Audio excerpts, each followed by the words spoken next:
یہ ایک چھوٹی مگر طنزیہ کہانی ہے جو ہماری سہولت پسندی پر چوٹ کرتی ہے۔ پہلے سنتے ہیں حکیم سنائی کے اشعار جو اس باب میں شامل ہیں۔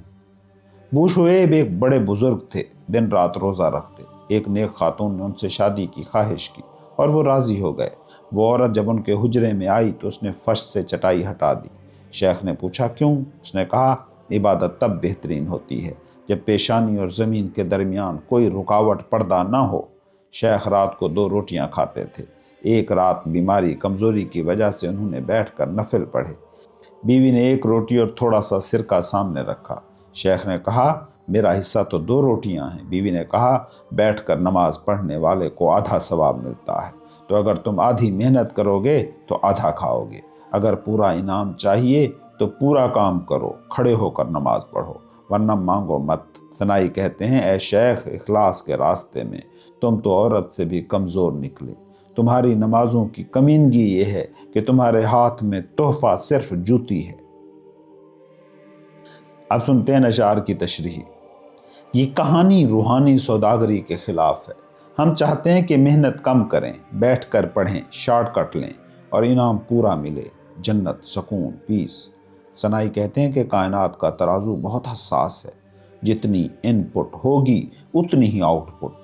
اگر آپ کمزوری کا بہانہ بنا کر سہولتیں ڈھونڈیں گے تو نتیجہ بھی پھر آدھا ہی ملے گا۔ روحانیت میں رعایت، ڈسکاؤنٹ نام کی کوئی چیز نہیں ہے۔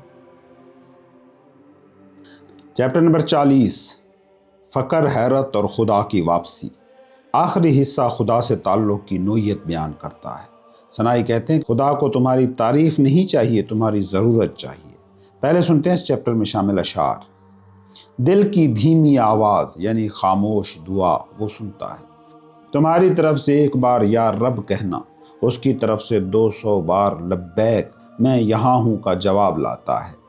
فقر، محتاجی اس کے دربار میں زیور ہے۔ تم اپنا دنیاوی مال تحفے کے طور پر لاتے ہو جو اسے نہیں چاہیے، بلکہ تمہارا لمبا غم اور تمہاری محتاجی سرنڈر ہی وہ چیز ہے جسے وہ قبول کرے گا، کیونکہ یہ سچ ہے۔ میں نہیں جانتا وہ کون شخص ہے جو اپنی حماقت میں اس سے بے نیاز ہو سکتا ہے۔ اگر میرے پاس تو ہے تو میں خالص سونے کا سکہ ہوں، اور تیرے بغیر میں چکی کے پاٹ کی گھن گرج ہوں۔ وہ دیتا ہے اور پھر جزا دیتا ہے، وہ بولتا ہے اور جواب بھی خود عطا کرتا ہے۔ جو کچھ اس نے مہربانی کے طور پر تم سے واپس لیا وہ اس سے زیادہ تمہیں واپس لوٹا دیتا ہے۔ دیکھو اس کے علم نے ہی تمہارے گناہوں پر پردہ ڈالا ہے۔ اگر تم گناہ کرتے ہو اور فوراً سزا نہیں دیتا تو کیا یہ اس لیے نہیں کہ اس کا علم اومنیشینس جانتا ہے کہ تم کمزور ہو؟ اس کا علم چراغ جلا دیتا ہے، لیکن اس کی حلیمی فطرت کو گناہ کرنا سکھا دیتی ہے، کیونکہ انسان ڈرتا نہیں۔ اب سنتے ہیں اشعار کی تشریح۔ فقر زیور ہے۔ بادشاہ کے پاس اگر آپ سونا لے کر جائیں گے تو یہ کوئی بڑی بات نہیں، اس کے پاس پہلے ہی بہت ہے۔ لیکن اگر آپ بھوک اور پیاس لے کر جائیں گے تو وہ فوراً متوجہ ہوگا، کیونکہ وہ رزاق ہے۔ سنائی کہتے ہیں خدا کے پاس سب کچھ ہے سوائے عاجزی اور محتاجی کے، کیونکہ وہ محتاج نہیں ہے۔ اس لیے جب آپ اپنی عاجزی، محتاجی، اپنا سرنڈر لے کر جاتے ہو تو آپ اسے وہ چیز پیش کر رہے ہوتے ہو جو اس کے پاس نہیں ہے۔ یہ سب سے قیمتی تحفہ ہے۔ چکی کا شور۔ تیرے بغیر میں چکی کے پاٹ کی گھن گرج ہوں۔ خدا یعنی حقیقت کے بغیر انسان کی زندگی صرف شور ہے۔ وہ گھوم رہا ہے، پس رہا ہے، آوازیں پیدا کر رہا ہے، لیکن نتیجہ کچھ نہیں، جیسے خالی چکی۔ جب خدا شامل ہوتا ہے تو وہ سونا بن جاتا ہے۔ ان گزشتہ 4 ابواب کو اگر ہم خلاصہ کریں تو اس میں سے یہ 4 بنیادی نکات نکلتے ہیں۔ پہلی چیز نیت۔ سچائی ٹوٹی ہوئی کھجوروں میں ہے، سونے کے ڈھیر میں نہیں۔ دوسری چیز فرار۔ پہاڑ پر بھاگنے سے نفس، ایگو نہیں مرتی، اندر لڑنے سے مرتی ہے۔ تیسری چیز نماز۔ اگر شعور نہیں بدلا تو نماز بس ورزش ہے، نماز نہیں ہے۔ تیسری چیز تعلق۔ خدا کو تمہاری عبادتوں کی ضرورت نہیں، اسے تمہاری طلب کی ضرورت ہے۔ چیپٹر نمبر 41، لومڑی کی دانائی اور کھویا ہوا گدھا۔ اس باب میں سنائی احساس تحفظ، فیلنگ سیکیور کو سب سے بڑی غلط فہمی قرار دیتے ہیں اور بتاتے ہیں کہ عبادت کا مقصد کچھ پانا نہیں